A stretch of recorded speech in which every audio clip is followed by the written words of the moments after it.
দুই চাকার বাহনে চড়ে আজ আমরা চলে এলাম সাগরের শহর কক্সবাজারের এক অনন্য উচ্চতায়।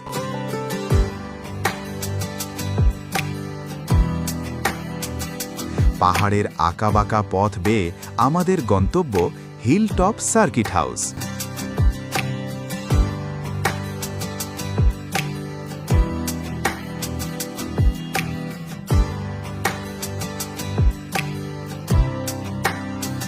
আপনারা হয়তো জানেন, প্রতিটি জেলায় সাধারণত একটি করে সার্কিট হাউস থাকে, কিন্তু পর্যটন নগরী কক্সবাজারে সার্কিট হাউস রয়েছে দুটি।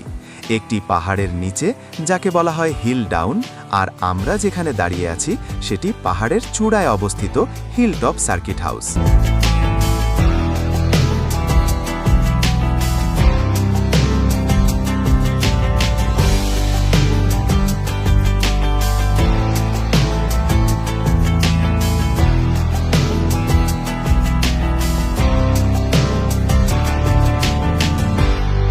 এখানকার প্রতিটি কোণ যেন শিল্পের ছোঁয়ায় সাজানো।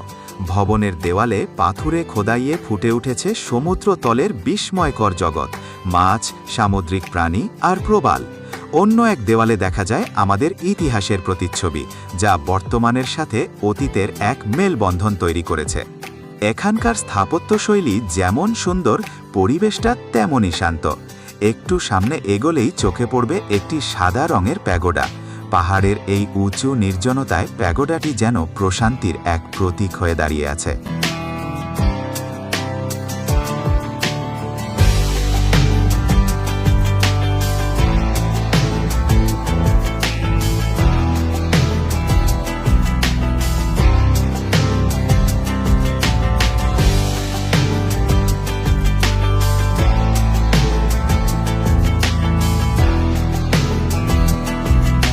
হিলটপ সার্কিট হাউসের সবচেয়ে বড় আকর্ষণ হল এর ভিউ। এখান থেকে কক্সবাজার শহরকে পাখির চোখে দেখা যায়। সবচেয়ে রোমাঞ্চকর অভিজ্ঞতা হয় যখন দেখা যায় নীল আকাশ চিরে রানওয়েতে নামছে বিশাল সব বিমান। রাষ্ট্রীয় মেহমানদের জন্য বরাদ্দ এই জায়গায় রয়েছে আধুনিক কনফারেন্স রুম এবং থাকার চমৎকার ব্যবস্থা। যান্ত্রিক কোলাহল ছেড়ে পাহাড় আর সমুদ্রের নীল দিগন্ত একসাথে দেখতে চাইলে হিলটপ সার্কিট হাউস এক অসাধারণ জায়গা। উঁচু এই পথ বেয়ে ওঠার ক্লান্তি মুহূর্তেই মুছে যায় উপরের মনোরম পরিবেশে।